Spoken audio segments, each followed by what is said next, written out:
Estamos de volta com Saúde no Polo, hoje conversando com o Dr. Eduardo Paiva Magalhães, Dr. Eduardo otorrino, muito querido em nossa cidade. Deu o prazer de estar aqui com a gente falando sobre as doenças do inverno. Terminamos, Eduardo, o primeiro bloco, você diferenciando uma rinite, né, uma pessoa com rinite, e a sinusite, as duas patologias distintas. Você estava falando da sinusite. É verdade. Então, em relação à sinusite, eu acho que o que é importante e justamente que as pessoas saibam que tem diversos fatores, tem diversos sintomas apresentados por alguns pacientes que dizem respeito exatamente à sinusite. Por exemplo, tem pessoas que têm um pigarro e uma tosse que refletem um quadro de uma sinusite crônica, pela secreção que drena por detrás do nariz. Isso porque, como eu falei já anteriormente, sinusite é um processo inflamatório ou infeccioso que compromete os seios da face, que ficam ao lado do nariz, nessas regiões, e que acabam tendo uma drenagem para dentro da cavidade nasal. Muitas vezes a pessoa tem uma secreção que ela engole, que ela sente que escorre por detrás do nariz e até mesmo que piora isso quando a pessoa deita, que ela muda o seu decúbito. Então, um pigarro, tosse, pode indicar um quadro de sinusite crônica. Mau gosto na boca, também. Uma halitose e uma secreção com mau cheiro também pode indicar uma sinusite bacteriana ou até uma sinusite por anaeróbios, que é uma bactéria que habitualmente confere um mau cheiro na secreção. A gente também tem que lembrar que a sinusite, normalmente ela pode provocar nas pessoas, mas não obrigatoriamente, mas ela pode provocar um quadro de dor de cabeça intensa, geralmente localizado, isso no quadro de sinusite aguda. Já na sinusite crônica, que é a sinusite que tem mais de um mês, mais do que 4 a 6 semanas, a pessoa pode ter uma dor de cabeça estranha, insidiosa, que compromete a cabeça, um mal-estar, um peso quando leva a cabeça para frente, também indicando um quadro de sinusite. A sinusite pode vir acompanhada também de um quadro obstrutivo nasal. Muitas vezes a pessoa com sinusite, dada a abundância de secreção que existe drenando por detrás do nariz, ela pode também ter um quadro obstrutivo nasal.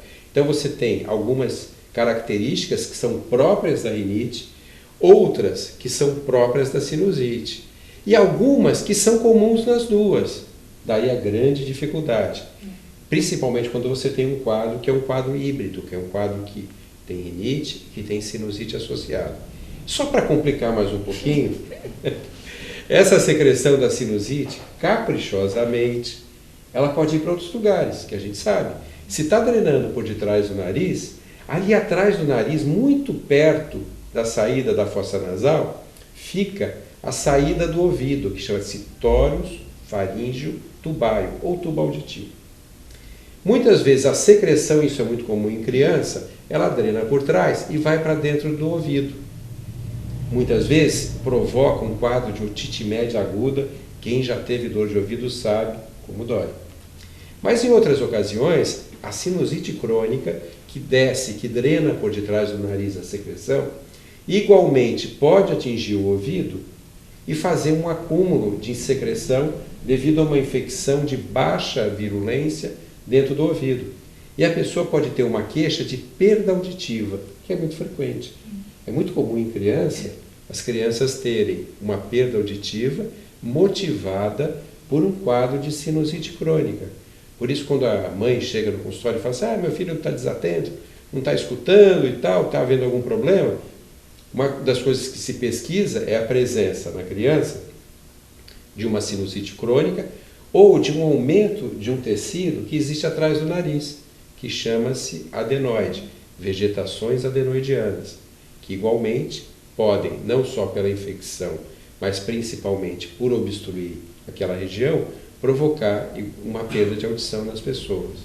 E lembrar também que a sinusite crônica, muitas vezes, ela vem acompanhada de um quadro pulmonar. Pela mesma razão, a secreção desce por trás, cai no pulmão, irrita os brônquios e acaba provocando, em alguns casos, quadros infecciosos pulmonares ou até mesmo quadro de asma. Então, pesquisa-se com frequência um paciente asmático para saber se ele tem um quadro de sinusite que está fazendo com que aquilo aconteça. Que não saia da crise, que perpetue uma crise. Exatamente, não consiga... mantenha e não consiga melhorar a crise.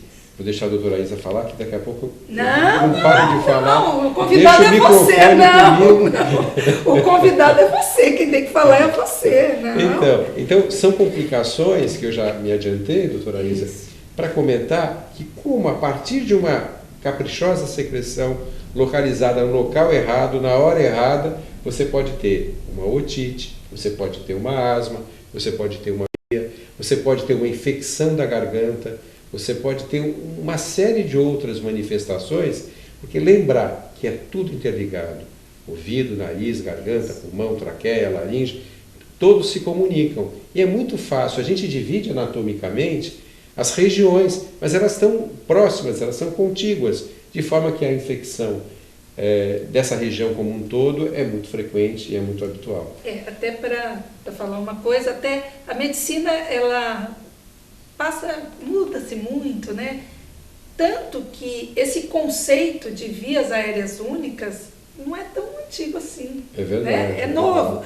Por que é importante? Porque muitas vezes você tratava, o que você falou, tratava uma asma, nossa, não... E deixava a rinite de lado, deixava a sinusite de lado. Então, é recente que as vias aéreas é única, anatomicamente, mas não adianta você querer tratar da asma e não tratar da rinite, da sinusite. Então, você tem que tratar do ser todo, não é só do pulmão, não é só do nariz, você tem que ver o ouvido. Então, é até um conceito que é uma coisa tão óbvia, mas é uma coisa relativamente recente, porque nós somos novinhos, né? Então é recente. Na minha época, não vamos falar na minha época existia essa divisão. Estanque, vias aéreas superiores e inferiores. Né? Então, só que hoje a coisa mudou. Mas é novinho isso, é novinho. E sem contar que a gente está falando de vias aéreas, mas não podemos esquecer também, não só das alergias, como um fato gerador de todo esse processo, mas também de um assunto muito palpitante, muito frequente e até controvertido, que é a questão do refluxo. Como causador o refluxo gastroesofágico, como causador de inflamações e infecções do trato respiratório. Isso é importante mesmo. Eu queria até te pedir licença, porque eu vou perguntar mais sobre isso, mas no próximo bloco. Agora a gente vai dar mais uma paradinha, daqui a pouco a gente volta.